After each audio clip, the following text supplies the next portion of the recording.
To listen to this episode with perspective, I want you to first think about all the women you know in your life and imagine what their days must be in the office. Your friend, your partner, your neighbor across the hallway, your sister, your mother, and yes, your colleagues in your office. Today, I want to dive into all about women in the workplace and start with the daring question. What can you do if changing society's norm overnight feels so huge? You start by listening and being curious to understand where they are and how they feel. Hi, this is Monica Kang, and you're listening to Dear Workplace. Asking the opinion of young female leaders in the company, what they want to see to attract more female leaders in the company, that's been very cool to be a part of. The person who harassed me, I've been doing it for a decade or more, so the real thing for me was I should never have even known this person. We really have to make sure that women understand. I think this is also true for people of color and LGBTQ and everything else, that they can do anything they want to do. Societal expectations, unfortunately, will be here for a while. And while we continue to work on changing what some stereotypes and assumptions are, the reality is that if you don't believe you can do something, it'll never happen. You have to believe, you have to be able to vision it. The power of example is huge.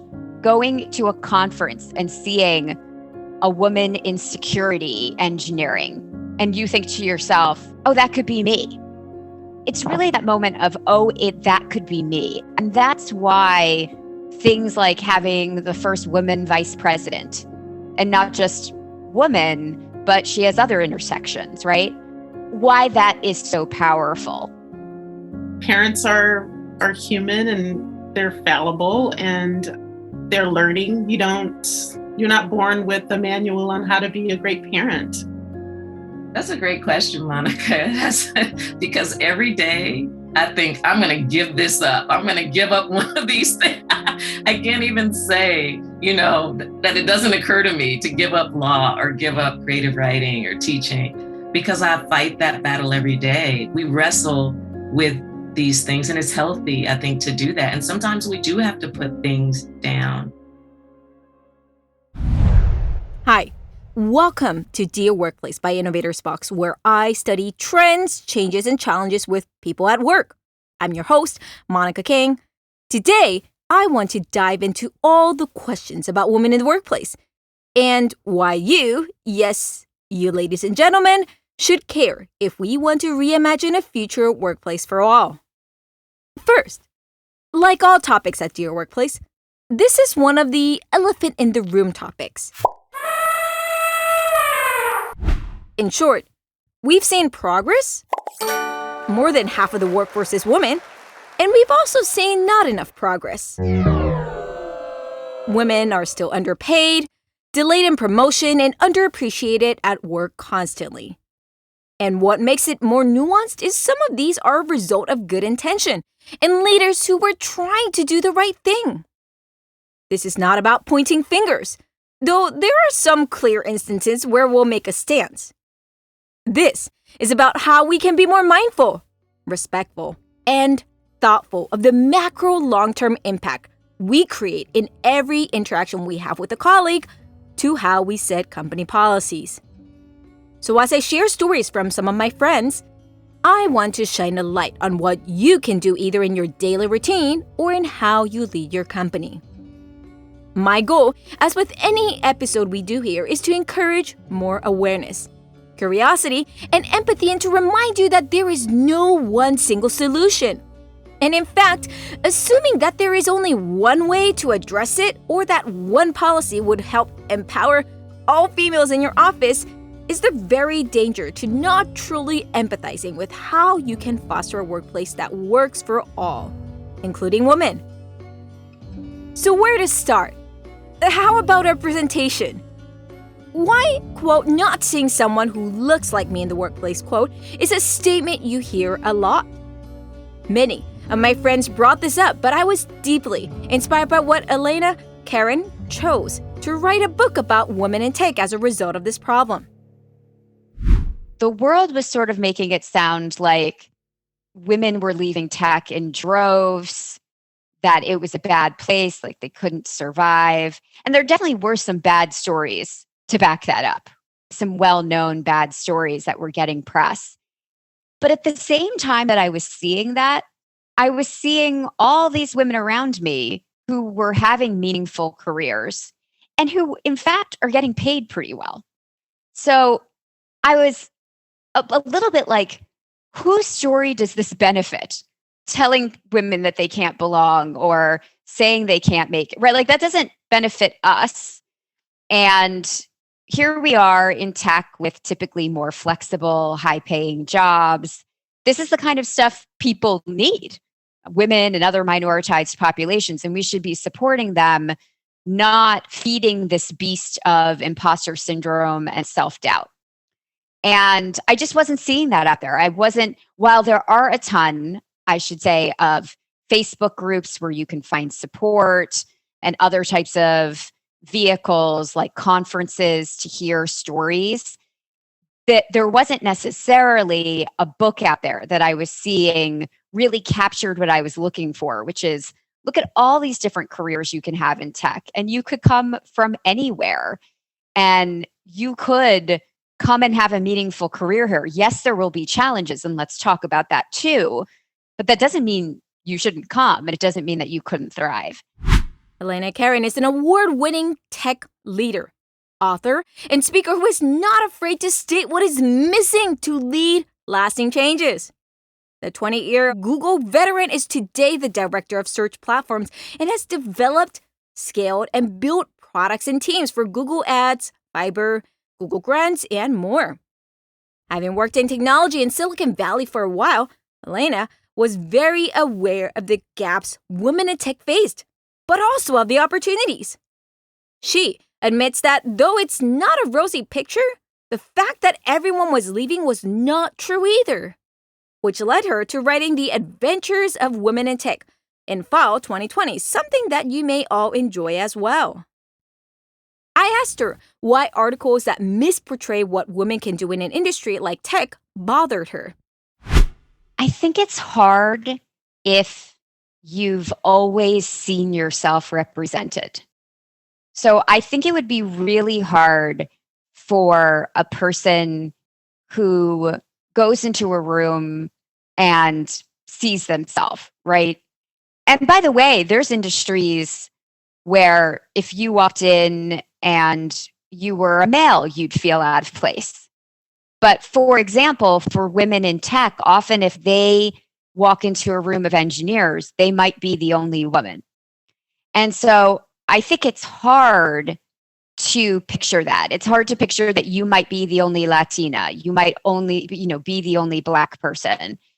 If you have been, then you'll know how much it gets in your head, how it feeds the imposter syndrome, and how it limits what you think is possible, because you don't necessarily feel that you belong.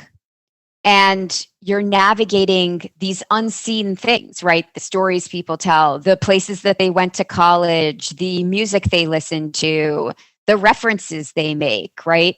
And you might have even seen this, like a US reference in a room of heavily international people can really just make you feel like you don't belong. What Elena describes here is real for all minorities and many women who feel like a minority in the office they work. It took me some time to get used to it too. Being the only female in most rooms I walked into, whether it was at the Congress office interning or working in nuclear nonproliferation policy projects as a government contractor.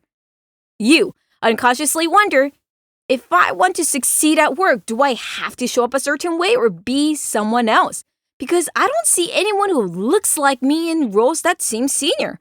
Or if I do, they seem to be always overworked and tired, and I don't want to do that. The power of example is huge. Going to a conference and seeing a woman in security engineering, and you think to yourself, oh, that could be me.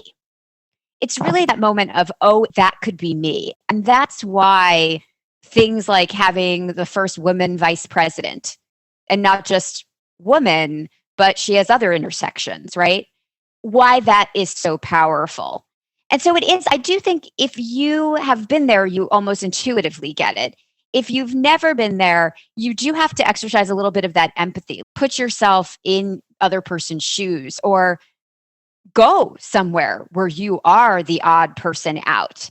And then you'll start to feel, oh, that's this level of insecurity or worry, or am I doing the right thing? Am I speaking up the right way? Or you even know you aren't speaking up the right way because no one responds in the room. And you're like, well, was it what I said? Is it who I am? Right? And you spend all your time on those things and not the other things. So yeah, I thought it was really important to say, hey, like, here's all of these different women. Here's all these different backgrounds. You too could be this person. Like, look at these examples and look at how they navigated the situations that might be worrying you or holding you back. The exercise of going into a room where you may be the only one who looks like you is a powerful activity. I remember being at a women's business conference and how the guy who sat next to me shared with a genuine curiosity. Is this how it feels when you walk into a room of all men? A bit left out? I appreciated his honesty. Yes, and that doesn't always necessarily mean that everyone feels sour. It just means that having more allies who are aware of how people may feel at work allows leadership to better understand and design a workplace where more people feel comfortable. Well, of course, in process, you want to vet out people who are absolutely being disrespectful. Kunar Bahal shares the story of her unforgettable experience at work as a woman, an event that unfortunately many might feel or go through at work. I got a job in my field, and 3 months in, got sexually harassed. And that lifted the veil on so much of that industry and that field for me, that it was really like, oh, wow, this thing that I thought I was going to do for the rest of my life. It's like, no, thank you. No, thank you indeed. Kunar Bahal is the founder and CEO of MindTouch, a creative consultancy that helps businesses and organizations get better results with creative methods. She is a design thinking and improv guru and also the author of I Quit, the life-affirming joy of giving up. As you heard in our last Dear Workplace episode, Kunar is someone who is not shy to say something is not right. So I asked her, how do you handle a situation like that? Sexual harassment at work where you thought you enjoyed doing your work. Yeah, I'd be so happy to share that story. So I didn't realize how odd my approach to my experience at that moment was until kind of the Me Too movement began, right? And so I've really kind of reflected even more on what happened.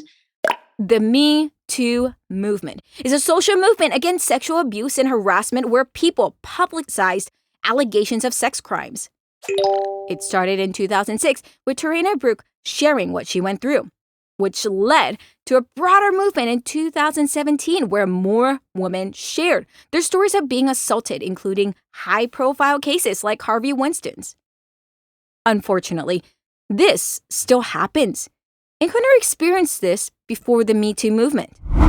But so my approach was, okay, so the next day after the sexual harassment occurred, I told everyone at my company.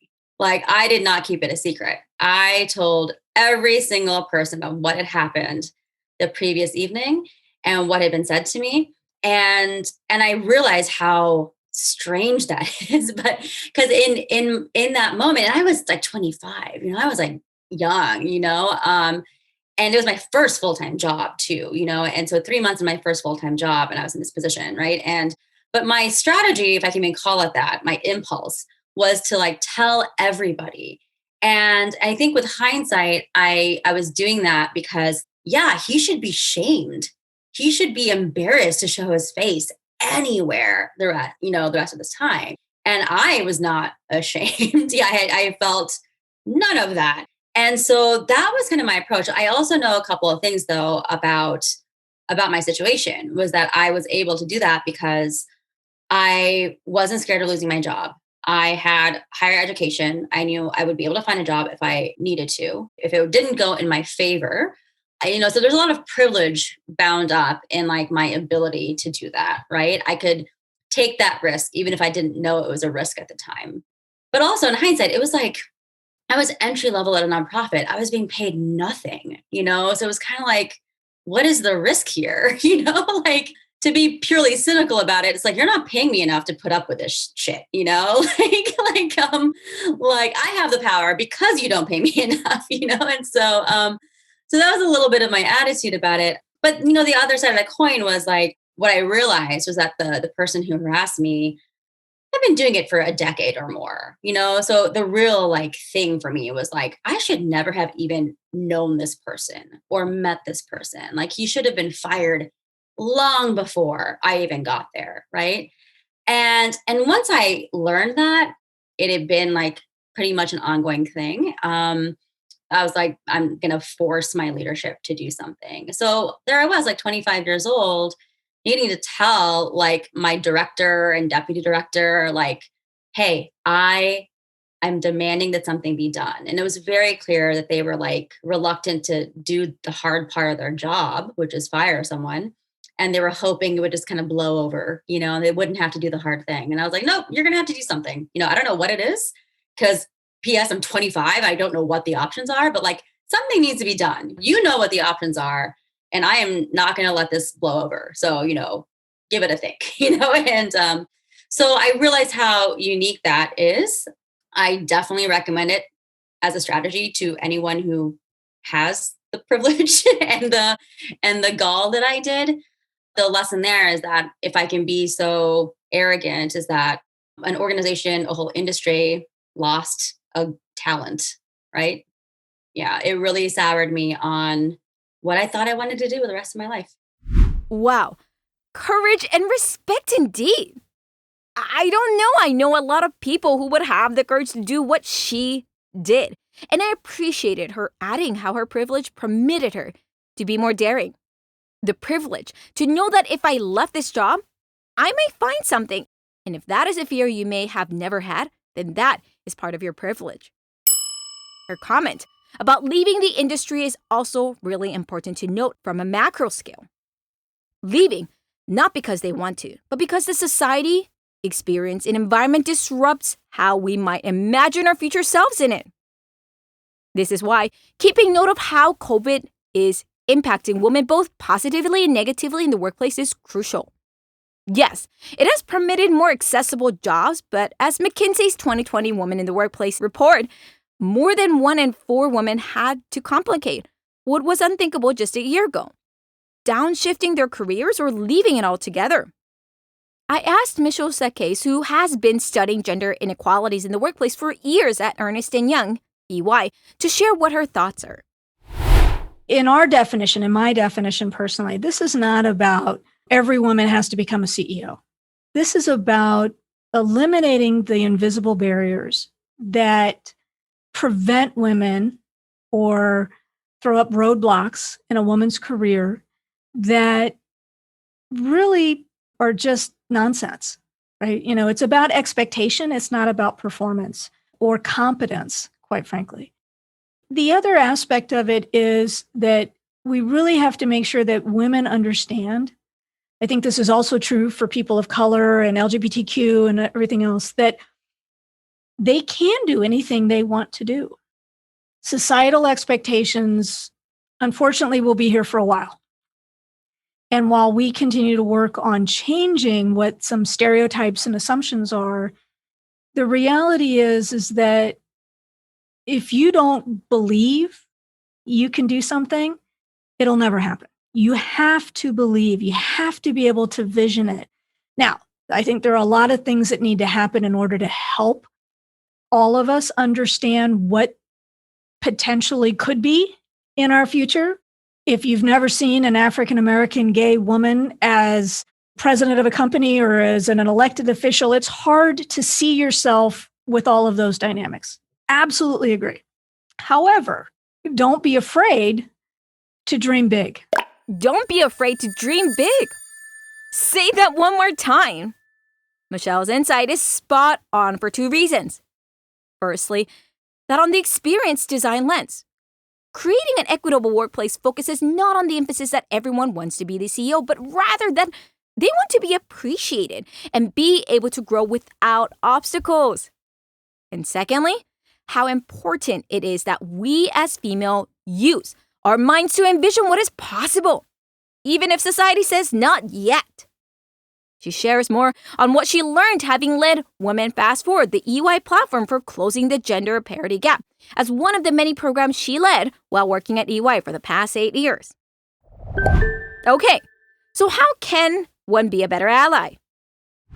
I think the first step, right, whether this is men, as allies for women, white people as being allies for people of color or cisgender or anything, right? The first step really is understanding that their experience, their world is not yours. Tell me a bit more. That sounds really simple. It's incredibly difficult. And you have to listen to understand, right? I talk a lot about making sure that we are listening to understand, not listening to respond or reply, right? And asking the question, Monica, I don't know what it's like to be Asian American. Help me understand what drives the expectations of perfection for Asian women, right? Why? I know what it's like to be a Caucasian woman and have those expectations of perfection, whatever that might be, right? That lead us to have confidence gaps and everything else. But help me understand that difference. When we do that, when we come at these difficult conversations at times with an intention to understand, it immediately creates a bridge. What if we make a mistake? What are the steps we can take? Then if you don't know how to say it without maybe being slightly off, you get forgiven, right? Because I don't know that there is a single way to say something to every individual who is not like you in your network, right? There's not a single phrase, single sentence, single approach. So if you seek to understand, listen, recognize those differences, then try to act. And there's so many things you can do. So don't allow yourselves, let's talk about at home, right? You don't allow boys will be boys, girls will be girls. Well said. All the phrases we say cement a picture that is not true. What about in the workplace? In the workplace, challenge yourself. Am I acting this way because she has kids? Maybe I should ask if she wants to take on a new assignment with a lot of travel. She may say yes, she may say no. We have to stop assuming is a big part of it. Yes, we have to stop assuming. Stop assuming that the reason why she hesitated speaking up is because she is a female. Stop assuming that the reason why she may have declined that project is because she is a female. Start being curious about why she may have felt eager in that team project or hurt when she was not introduced. Start being curious about what you can do policy-wise such that more leaders and allies can be aware of their unconscious biases. And start being curious about how we can cement these lessons of awareness. Listening to understand and believing what is possible as a woman in the workplace early on can affect a child's journey to their career. Teenagers are not too young. We often first think about what we want to do when we are that age, so start letting them dream. And this also goes to women leading women. All of us can make a difference in the narrative and what we experience at work to make it inclusive for all. Every step matters. So thanks for joining us today. This is Monica Kang, your host at Dear Workplace. I hope you enjoyed today's show. Next week, we'll continue to dive into different challenges at work, and this one is about something I'm hearing about a lot. Being authentic. What does that mean and what does it not mean? Hello there. I'm Luke Helder, the head composer here at Innovators Box, and I hope you're enjoying Dear Workplace. I'm obsessed with art and the power it has to convey meaning and emotion, and I also really like tea. This show is brought together by our awesome team: producer Seren O, audio engineers Sam Lermott and Ravi Ladd, Kelly Gravo on marketing, website designer Akriti Pandey, graphic designer Monica Escobar, and me on music. And of course, Dear Workplace is hosted and directed by Monica Kang, founder and CEO of Innovators Box. To continue the conversation of reimagining the workplace, visit us at innovatorsbox.com.